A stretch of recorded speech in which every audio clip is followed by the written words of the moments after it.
இளைஞர்களின் வாய்ப்புகளையும் திறனையும் உயர்த்தி வரும் ஸ்டாலின் தொடரட்டும், தமிழ்நாடு வெல்லட்டும். சிறுபான்மை சகோதரர்கள் உள்ளிட்ட அனைத்து மக்களுக்கும் பாதுகாப்பு வேணும். சிறுபான்மை வேஷம் போடுற கூட்டணியும் நம்பாதீங்க, சிறுபான்மை மக்களுக்கு எதிரான கூட்டணியையும் நம்பாதீங்க. நீ கிறிஸ்தவன் தானே?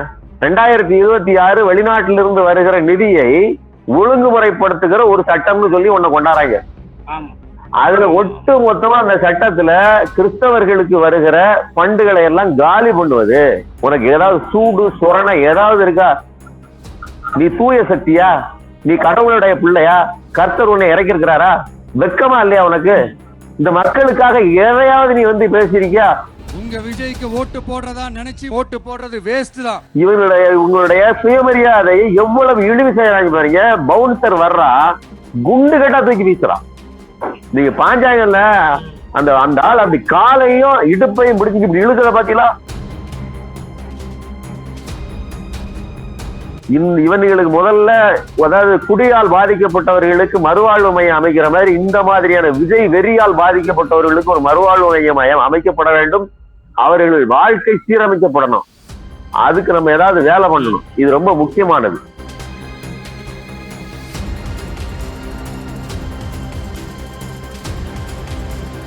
இந்த பைத்தியகாரத்தனம் இப்படியே இருக்கணும். அப்படி இருக்கிற தண்டியும் தான் அது எனக்கு தேவை. எனக்கு அது வந்து டிக்கெட்டா மாறும், அது இன்னைக்கு ஓட்டா மாறும் இப்படின்னு நினைக்கக்கூடிய ஒரு சைக்கோ.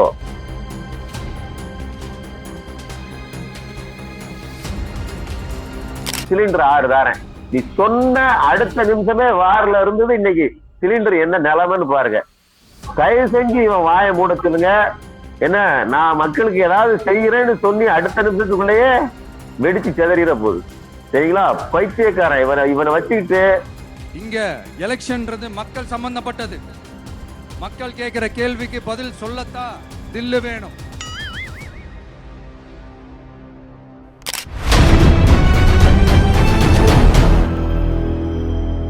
அறக்கழகம் பார்வையாளர்களுக்கு வணக்கம். இன்று நாம் சந்திக்கிற அரசியல் ஆளுமை ஊடகவியலாளர் திரு சுமன்கவி அவர்கள். வணக்கம். வணக்கம். வழக்கம் போல் சொல்ற அளவுக்கு தான் டெய்லி நியூஸ் போய்கிட்டு இருக்குது. விஜயோட மரக்கோணம் அந்த பிரச்சார கூட்டத்தில் பாத்தீங்கன்னாக்க தேர்தல் வேலி ஏறி சாட்சாங்க படுத்துட்டானுங்க பசங்க. சமாளிக்க முடியாமல் கிட்டத்தட்ட விஜய் அவர்கள் ஒரு வழியாக பிரச்சாரத்தில் போய் கொண்டிருக்கிறார். அப்புறம் தேர்தல் வாக்குறுதிகள் பார்த்தீங்கன்னாக்கா அள்ளி வீசி கொண்டிருக்கிறார். திமுக மிஞ்சும் அளவுக்கு இப்ப குறிப்பாக அந்த 25 லட்சம் ரூபாய் கூட காப்பீடு திட்டம் கூட அறிவித்துக் கொண்டிருக்கிறார். முதல் கடமை எப்படி பாக்குறீங்க நீங்க? இல்ல, முதல் விஷயம் இந்த கார் மேல அப்படியே சாஷ்டாங்கமா படுத்தது. ஒரு பையன் அப்படியே ஏறி படிக்கட்டு மாதிரி அப்படியே ஏறுறாங்க. நம்ம இந்த பேட்மேன், இந்த சூப்பர்மேன், இந்த மாதிரியான இந்த இதெல்லாம் பார்த்துருக்கீங்களா? ஸ்பைடர் மேன், இந்த மாதிரியான ஒரு ஆளா மாறிட்டான். நீங்க அப்படி வழுக்கிற அந்த வண்டி மேல ஏற முடியுமா? கட்ட கட்ட கட்டன்னு ஏறிட்டாங்க. ஏறி மேல அவர் மேல பாஞ்சிருவான் போல இருக்கு. நாம வந்து அவரு தற்குறின்னு எல்லாருமே விமர்சனம் பண்ணாங்க ஆன்லைன்ல, சமூக வலைதளங்கள்ல. அதை வந்து கேட்டு ரொம்ப டென்ஷன் ஆகி விஜயே ஒரு கட்டத்துல என்ன பண்ணாங்கன்னா, மேடையில இருந்து சும்மா தற்குறிட்டு எங்க ஆள் எவ்வளோ ஒரு ஆள் தெரியுமா அப்படின்னாருல.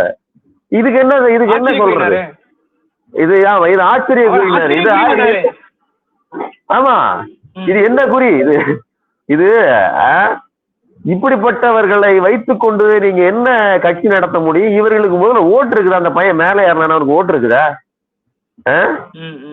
இது எவ்வளவு பெரிய பொல்யூஷன் பாருங்க. இதையெல்லாம் பார்த்துட்டு தான் பொன்ராஜ் சொன்னாரு, இவ்வளவு பெரிய தற்கொலை கூட்டம் இருந்துச்சுங்கிறத இனங்காட்டி கொடுத்ததுக்கு விஜய்க்கு நன்றி அப்படின்னு சொன்னாரு.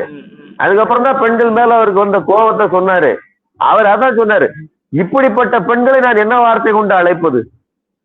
அதேதான் நான் இந்த தம்பிகளையும் கேட்கிறேன். இப்படிப்பட்ட பகுத்தறிவற்ற ஒரு கூட்டத்தை, இந்த தவ்வி குதிக்கிற ஒரு வானர கூட்டத்தை நான் என்ன பெயர் கொண்டு அழைக்கிறது? தற்குறி இல்லப்பா, வேற என்ன பெயர் சொல்லலாம்? அப்ப உங்களுக்கு சூடு சூரண பொத்துக்கிட்டு வந்துருது. பெண்களை சொல்லிவிட்டார்கள், எங்கள் ஆட்களை சொல்லிவிட்டார்கள். உனக்கு அறிவே இல்லையே. உனக்கு அறிவு இருந்துருந்துச்சுன்னா, நம்ம பகுத்தறிவு பகலவன் தந்தை பெரியார் இங்க வந்து நமக்கு பகுத்தறிவை கொடுத்தார், சுயமரியாதை கொடுத்தாருன்னு நம்ம பேசிட்டு இருக்கிறோம். சுயமரியாதை என்ன? உன்மேல் உனக்கு மரியாதை. வருகிற நடிகரை விட நீ முக்கியமானவன். இந்த உலகத்துக்கே நீ தான் முதன்மையான ஆளு, அதுக்கப்புறம் தான் மற்றவங்க எல்லாம் அப்படின்னு சொல்லி கொடுத்ததுதான் பெரியாரு. அப்போ உன் மரியாதையை தக்க வைத்துக்கொள் அப்படின்னு சொன்ன இந்த பூமியில பெரியாரை தன்னுடைய கொள்கை தலைவர்னு சொன்ன ஒரு கோமாளி வர்றான். அவன் இதை பத்தி தட்டியும் கேட்க மாட்டேங்கிறான். அப்படி தவறுது சரிதாங்கிறான். சரிதாங்கிறதுக்குள்ள இல்லைங்க, உங்களுடைய சுயமரியாதையை எவ்வளவு இழிவு செய்யறாங்க பாருங்க. பவுன்சர் வர்றா, குண்டு கட்டா தூக்கி வீசுறான். நீங்க பாஞ்சாங்கல்ல, அந்த அந்த ஆள் அப்படி காலையும் இடுப்பையும் பிடிச்சி இப்படி இழுக்கிறத பாத்தீங்களா, தூக்கிட்டு வீசிடுறான். இருக்கிற சைஸுக்கும் நீங்க அந்த பவுன்சர்கள் இருக்கிறதா விழுந்திருக்கிறவனே நல்ல பெரிய ஸ்டவுட்டான ஆள் தான். ஆனா அவளை தூக்கிட்டு வீசுறான் பாருங்க, பந்து மாதிரி. இப்படி எத்தனை முறை தூக்கி வீசப்பட்டிருக்கீங்க நீங்க? இந்த தற்கொலைகளுக்கு அறிவே கிடையாதா? பொங்குதுங்க நமக்கு. இதெல்லாம் இப்படிப்பட்ட ஒரு இளைய சமுதாயம் இப்படி ஒரு பைத்தியக்காரத்தனமா இருக்குதே அப்படிங்கிற கோபம் அப்படியே உள்ள இருந்து வருது. இப்படிப்பட்ட கூட்டத்தை எஜுகேட் பண்றதுக்கு, எப்பா இப்படி எல்லாம் இருக்கக்கூடாது, இதெல்லாம் ஒழுங்கா இருங்க, தள்ளி போங்கப்பா அப்படின்னு உன்னையால் ஒரு ஆர்டர் போட்டு சொல்ல முடிஞ்சா? கிடையாது. இவன் இப்படித்தான் இருப்பான், இப்படிதான் இருக்கணும், இந்த பைத்தியக்காரத்தனம் இப்படியே இருக்கணும். அப்படி இருக்கிற தண்டியும் தான் அது எனக்கு தேவை. எனக்கு அது டிக்கெட்டா மாறும், அது இன்னைக்கு ஓட்டா மாறும் இப்படின்னு நினைக்கக்கூடிய ஒரு சைக்கோ. அவன் தற்குறின்னு சொன்னா நீ சைக்கோ. தற்குறிகளை அந்த பைத்தியக்காரத்தனம் வேற. இது கொடூரமான பைத்தியக்காரத்தனம். விஜய்க்கு இருக்கிறது பிறருடைய துன்பத்தில், பிறருடைய ரத்தத்தில், பிறர் கால் முறிந்து கை முறிந்து கிடப்பதில் சுகம் காண்கிற சைக்கோத்தனம் கொண்ட ஒரு சைக்கோ மனநிலை படைத்த மனிதர். அப்படி இல்லைன்னா 41 பேர் செத்து போயிட்டா நீ பாட்டு ஓடிட்ட. நீ கூப்பிட்டு விசாரிச்ச. இன்னைக்கு வரையிலும் இந்த பிரச்சனைக்கு தீர்வு காண்றதுக்கு ஓட்ட இருந்து ஒரு திட்டம் உண்டா? நீ அடுத்தவருக்கு சொல்ற நான் அவ்வளவு திட்டம் வச்சிருக்கேன், நாட்டுக்கு வச்சிருக்கேன். நாட்டுக்கு இருக்கட்டும், உனக்கு முதல்ல ஏதாவது திட்டம் வச்சிருக்கியா? உன்னை பார்க்க வருகிற மக்களை ஆர்கனைஸா நடத்துறதுக்கு, அவர்களுக்கு முதல்ல எஜுகேட் பண்றதுக்கு. அரசியலை நீ பயிற்சிப்பது வேற. அம்பேத்கர் சொன்னாரு, கற்பி ஒன்று சேர் புரட்சி செய்யினாரு. நீ முதல்ல கற்பி. என்னத்தை கற்பிக்கிற? அரசியலை கற்பிக்கிறதுல ரெண்டாவது பொது ஒழுக்கத்தை கற்பி. ஒரு கூட்டத்துல நிக்கணும்னா எப்படி நிக்கணும்? ஒரு ஒரு ஒரு பெரிய நெருக்கடியான ஒரு இடத்துக்கு வரணும்னா எப்படி வரணும்? இதெல்லாம் நீ சொல்லணும்ல. இதை குறித்து ஏதாவது ஒன்று பூத் லெவல் ஏஜென்ட் எப்படி நடந்துக்கணுங்கிறது கூட்டம் போட்ட அதுல கூட நீ திமுக தான் திட்டி தொலைச்சே தவிர உனக்கு இந்த மக்களுக்கு ஏதாவது சொல்லணும், அந்த அவங்கள எக்யூப் பண்ணணும்னு ஆசை இல்லை. பென்ட்ரைவ் குறிஞ்சி எல்லாமே இருக்கு, போய் பாத்துக்கங்க. இப்படி கூட எப்ப வர்றவங்க எல்லாம் இவ்வளவு ஒழுக்கமா இருக்கணும்னு சொல்லி ஏதாவது டியூஷன் எடுத்தியா? ஒண்ணும் கிடையாது. அதன் விளைவுதான் இன்னைக்கு வரையில தவறான் தவிக்கிட்டே இருக்கிறான். அவனை அணில்னு சொன்னாலும் சொன்னாங்க, அவன் மரத்துக்கு மரம் தவறான், அவன் காருக்கு கார் தவறான். இவனை நாம தற்குறின்னு சொல்லாம என்னன்னு சொல்றது? இதுக்கு ஏதாவது இலக்கணம் சொல்லுங்கப்பா, ஏதாவது வார்த்தை சொல்லுங்க, கண்டுபிடிங்க. வேற எந்த மொழியிலையாவது எனக்கு கண்டுபிடிச்சு சொல்லுங்க இந்த பைத்தியக்காரர்களுக்கு ஏதாவது ஒரு வார்த்தை. இது ஒண்ணு. இன்னொன்னு ரெண்டாவது சொல்றாப்ல, நான் அவங்க எல்லாம் கூட்டணியோட வர்றாங்க. இது ஒரு கூட்டணி, அது ஒரு கூட்டணி, அது பொருந்தாத கூட்டணி, இது ஊழல் கூட்டணி. நான் தன்னந்தனியா கல்லா கூட்டணி, கல்லாப்பட்டி திமுக பிஜேபி கள்ள கூட்டணிங்கிறாரு. நான் தன்னந்தனியா வர்றேன், நான் தில்லு. நான் என்ன சொல்றேன், நீ தில்லான ஆள் தானே. இது மட்டுமில்ல, கிறிஸ்தவ பேரை நீ ரெஜிஸ்டர் பண்ற, கிறிஸ்தவன் அடையாளப்படுத்திக்கிற உன்னைய. இவ்வளவு நாள் படத்துல நடிக்கும் போது விஜய் அப்படி இல்ல, கிறிஸ்தவ பேரை வெளியில இருந்து அவர்கள் சொல்லும் போது அதை இழிவுங்கிற மாதிரி பாத்துக்கிட்டு இருந்த. அதை அப்படி சொன்னா எங்க மார்க்கெட் பாதிக்குமோ அப்படிங்கிற மாதிரி அடக்கி வாசிச்ச. அதுக்கப்புறம் துண்ணீர்லாம் வச்சு உங்க அப்பா அம்மா போய் காசி ராமேஸ்வரத்துல போய் கும்பிட்டு தன்னை ஒரு இந்துவாக அடையாளப்படுத்திக்கிட்டாங்க. உங்க குடும்பமும் அடையாளப்படுத்திக்கிட்டு நீயும் குங்கும போட்டுலாம் வச்ச. இப்போ இன்னைக்கு திமுக கூட்டணியில் இருக்கக்கூடிய சிறுபான்மையினர் வாக்குகளை காலி பண்ணணும். அப்ப என்ன பண்றது? ஜோசப் விஜய் திருச்சியில கரெக்டா போய் திருச்சியில் இருக்கக்கூடிய அந்த கிறிஸ்தவ வாக்குகளை மட்டும் அறுவடை செய்யறதுதான் திட்டமிட்டு போய் நிக்கிற. பெரம்பூர்ல அதே கணக்கு. நான் என்ன கேக்குறேன், இந்த மக்களுக்கு டிசம்பர் மாசம் கொத்தா அடிச்சாங்க, நொறுக்குனாங்க. அதுல நீ ஒரு இளவும் செய்யல. அந்த மக்களுக்காக நீ ஏதாவது ஒரு போராட்டத்தையோ ஆர்ப்பாட்டத்தையோ இந்த அரசுக்கு எதிராக, பாஜகவுக்கு எதிராக ஏதாவது செய்யல. இப்ப என்ன நடந்துகிட்டு இருக்கு? கரண்ட் இஷ்யூ 2026 வெளிநாட்டிலிருந்து வருகிற நிதியை அதாவது தொண்டு நிறுவனங்களுக்கு வருகிற நிதியை ஒழுங்குமுறைப்படுத்துகிற ஒரு சட்டம்னு சொல்லி ஒண்ணு கொண்டாடுறாங்க. ஆமா. அதுல ஒட்டு மொத்தமா அந்த சட்டத்துல கிறிஸ்தவர்களுக்கு வருகிற ஃபண்டுகளை எல்லாம் காலி பண்ணுவது, எப்படி வக்ஃபு திருத்த சட்டத்தை கொண்டு வந்து அந்த வக்ஃபு அந்த பள்ளிகள் அவர்கள் வைத்திருக்கிற நிறுவனங்கள் இது எல்லாம் கையகப்படுத்தி அவர்கள் நிலத்தை எல்லாம் ஆட்டையை போடுறதுக்கு ஒரு திட்டத்தை, ஒரு சதி திட்டத்தை எப்படி இந்த பாஜக அரசு செய்ததோ சிறுபான்மையினருக்கு எதிராக, இஸ்லாமியர்களுக்கு எதிராக, அதே மாதிரி கிறிஸ்தவர்களுக்கு எதிராக ஒரு திட்டத்தை கொண்டு வருது. நீ கிறிஸ்தவன் தானே, உனக்கு ஏதாவது சூடு சொரணை ஏதாவது இருக்கா, நீ தூய சக்தியா, நீ கடவுளுடைய பிள்ளையா, கர்த்தர் உன்னை இறக்கிருக்கிறாரா, வெக்கமா இல்லையா உனக்கு? இந்த மக்களுக்காக எதையாவது நீ வந்து பேசியிருக்கியா? புஷியானந்த் வந்து ஒரு ட்வீட் போட்டிருக்கிறார், பட்டும் படாமலும் அதை வந்து ஐயா தயவு செய்து அதை இது பண்ணிக்கங்கன்னு ஒரு ட்வீட் போட்டிருக்காரு. முதலமைச்சர் ஸ்டாலின் அவர் வந்து அவர் குடும்பத்துல அந்த அம்மா அவங்க துர்கா வந்து இந்துன்னு சொல்றாங்க, அவங்க வந்து கோயிலுக்கு புரஸ்காரங்கள்ல இருக்காங்கன்னு. இவர் ஒரு திராவிட பாரம்பரியத்துல வந்தவர், சிறுபான்மையினர் நலனை பாதுகாக்க கட்சின்னு தங்களை அடையாளப்படுத்துகிறார். அவரு எவ்வளவு காத்திரமாக எதிர்வினையாடுகிறார். கடிதம் எழுதுறாரு, மோடிக்கு கடிதம் எழுதியாச்சு. ஐயா இது ஏழை தலித்து மக்களுக்கு கல்வி வழங்குகிற நிறுவனங்கள் பலவற்றையும் முடக்குகிற விஷயம், இதான் ரொம்ப முக்கியம். நீ அடிக்கிறது சிறுபான்மையினரை மட்டும் இல்ல, அவ வச்சிருக்கிற நிறுவனங்கள் லட்சக்கணக்குல குழந்தைங்க படிச்சுட்டு இருக்காங்க, அவங்க கல்வியை முடக்குவதற்கு நீ திட்டம் போட்டிருக்கிற அப்படிங்கிறாரு. நாம எல்லாம் என்ன பாக்குறோம் அப்படின்னா, கிறிஸ்தவர்களுக்கு பணம் வராது, அவங்க கஷ்டப்படுவாங்கன்னு நினைச்சு அது அப்படி பாக்குறோம். அங்கே அடித்தால் அது கடைசியில யாருக்கு போய்? ஏழை எளிய அடித்தட்டில் இருக்கக்கூடிய தலித் மக்கள், பிற்படுத்தப்பட்ட மக்கள், இவர்களுக்கான அந்த தொண்டு அந்த பள்ளிகள் எல்லாம் படிக்கிற பிள்ளைகளுக்கு படிப்பு கிடைக்காம போயிடும். அது மட்டும் இல்லாம அவர்கள் செய்கிற சேவைகள் எதுவும், மருத்துவ முகாம் இருக்கலாம், மருத்துவமனைகள் இருக்கலாம், எவ்வளவோ இருக்க என்ன, அத்தனை நிறுவனங்களையும் காலி செய்வதற்கு, ஏழை எளிய மக்களின் மருத்துவம் மற்றும் கல்வியை காலி செய்வதற்கு தான் நீ வேலை செய்யறன்னு சொல்றாரு. இதை இப்படி உன்னால பேச முடியுமா? நீ ஏழை பங்காளன், நீ தலித்துகளுக்கு ஆதரவாளன், நீ அம்பேத்கர் படிச்சிருக்கிறாய், பெரியாரை பின்பற்ற, நான் சிறுபான்மையினருக்கு நிக்கிறேன்னு சொல்ற ஒன்னால் இந்த விவகாரத்தை குறித்து இவ்வளவு தெளிவாக ஸ்கெட்ச் போட்டு பேச முடியுமா? நான் தான் சொல்றேன், ஸ்டாலின் ஒருவர் தான் கேந்திரம், அவர் மட்டும்தான். அதாவது வைணவத்துல சொல்லுவாங்க சரணம் ரஜ அப்படின்னு சொல்லுவார். மகாவிஷ்ணு என் காலை இறுக பற்றிக்கொள் அப்படின்னு சொல்லுவார். அது அவரு சொந்த சுய விளம்பரம் பண்றாரு, சரிங்களா? அது மகாபாரதத்துல.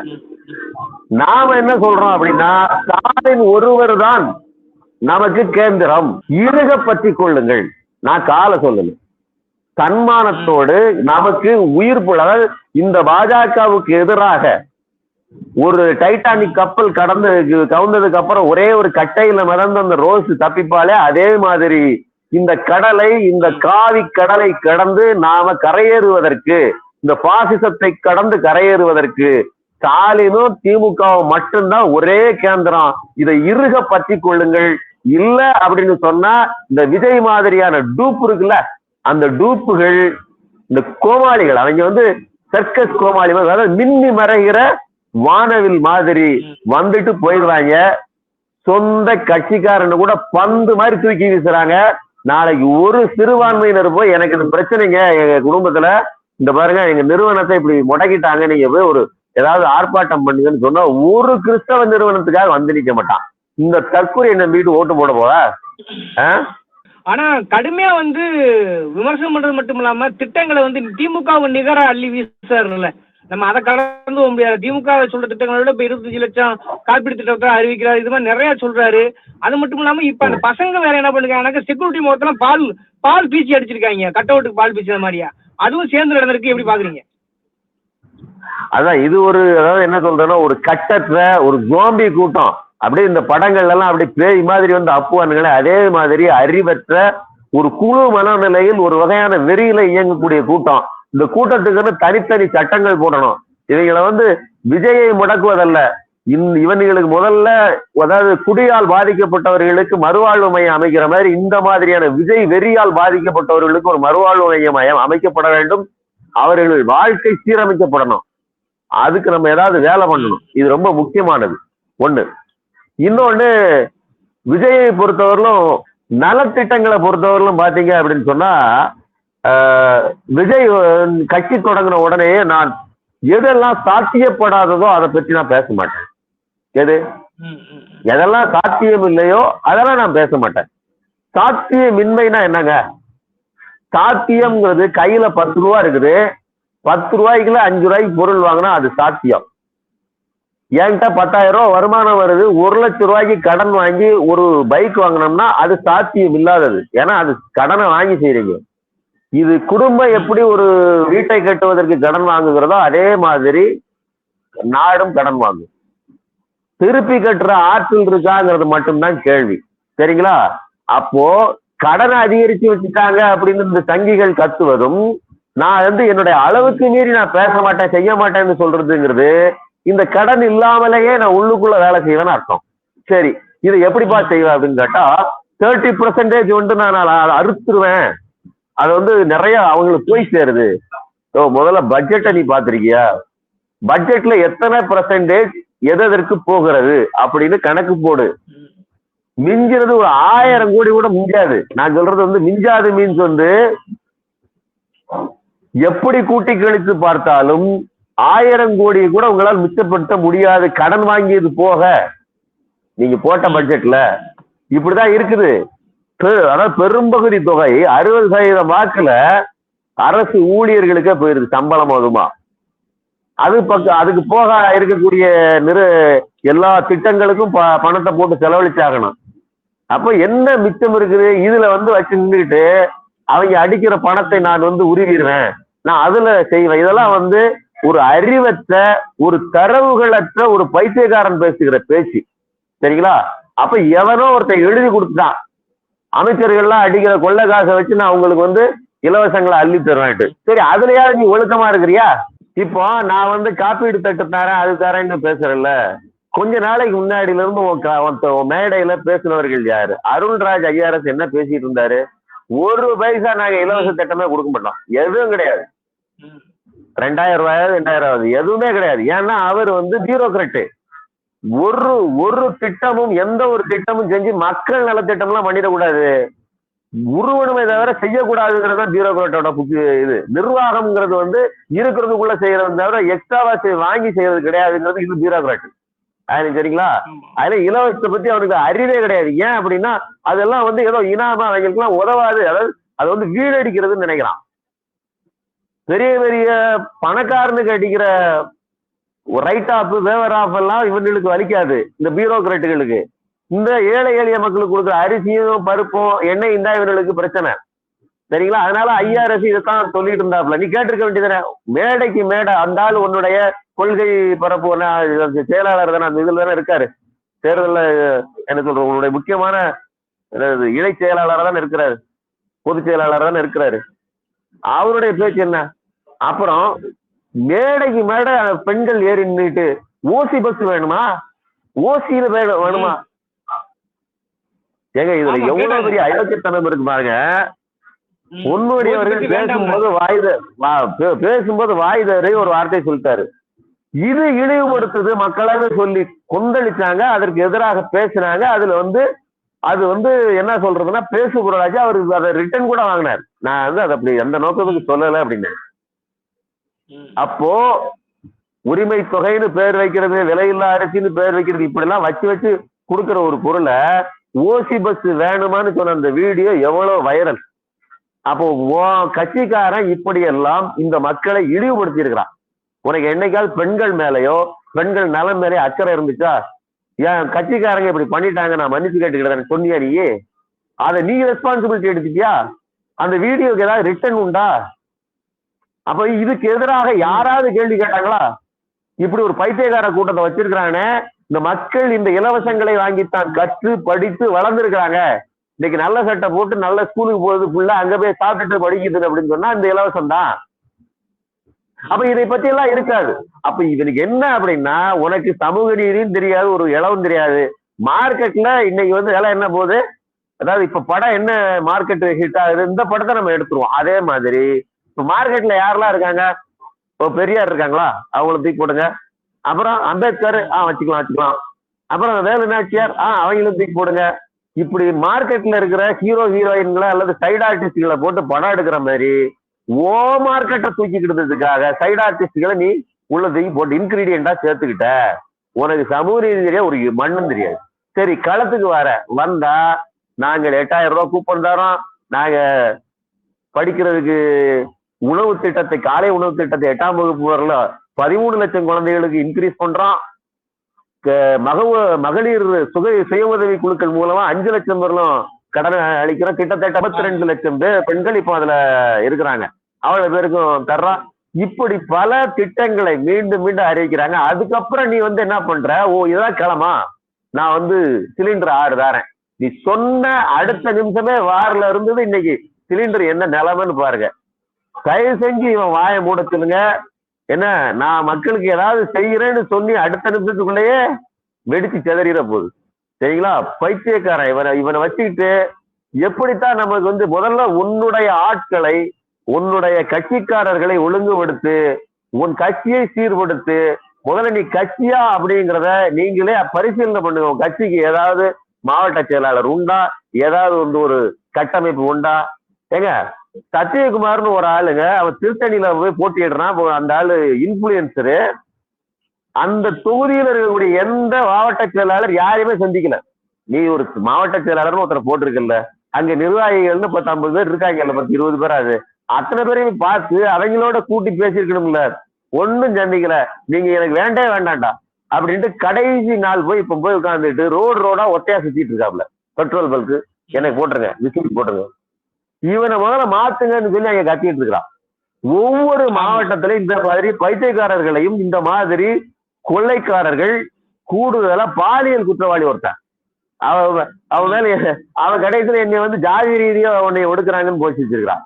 ஏன்னா நீ பாலியல் குற்றவாளி உன்னை அறிவிச்சிருக்க. அதுபோக ஒரு ஜோதிட பெண்மணி, கேன்சருக்கு ஜோசியம் சொல்ற ஒரு இன்ஸ்டாகிராம் பைத்தியம், அதை கொண்டு ஒரு அது ஒரு இவைகளெல்லாம்.